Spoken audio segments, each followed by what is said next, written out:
അസ്സലാമു അലൈക്കും വറഹ്മത്തുള്ളാഹി. ബിസ്മില്ലാ അൽഹംദുലില്ലാഹ്.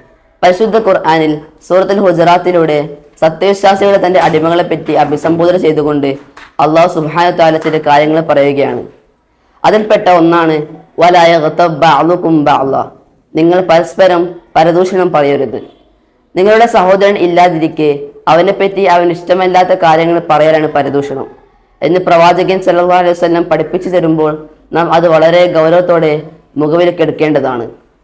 തുടർന്ന് പരദൂഷണത്തിന്റെ ഗൗരവത്തെപ്പറ്റി അള്ളാഹു സുബ്ഹാനഹു വ തആല ഒരു ചോദ്യത്തിലൂടെ നമുക്ക് പഠിപ്പിച്ചു തരികയാണ്. അയുഹിബ്ബു അഹദുക്കും അയ്യകുല ലഹ്മ അഖീഹി മൈതൻ ഫകരിഹ്തുമു, നിങ്ങളുടെ സഹോദരന്റെ മയ്യത്തിൽ നിന്ന് അവന്റെ മാംസം ഭക്ഷിക്കുമ്പോൾ നിങ്ങൾ ഇഷ്ടപ്പെടുമോ? അപ്പോൾ നിങ്ങൾ അതിനെ വെറുക്കുകയാണ്. സഹോദരങ്ങളെ, നമ്മൾ വെറുക്കുകയും നമ്മുടെ ജീവിതത്തിൽ പ്രധാനമായും ഒഴിവാക്കുകയും ചെയ്യേണ്ട ഒരു ദുസ്വഭാവമാണ് പരദൂഷണം. അല്ലാഹു സുബ്ഹാനഹു വ തആല തൗഫീഖ് നൽകി അനുഗ്രഹിക്കുമാറാകട്ടെ. വആഖിറു ദഅവാന അൽഹംദുലില്ലാഹി റബ്ബിൽ ആലമീൻ. അസ്സലാമു അലൈക്കും വറഹ്മത്തുള്ളാഹി.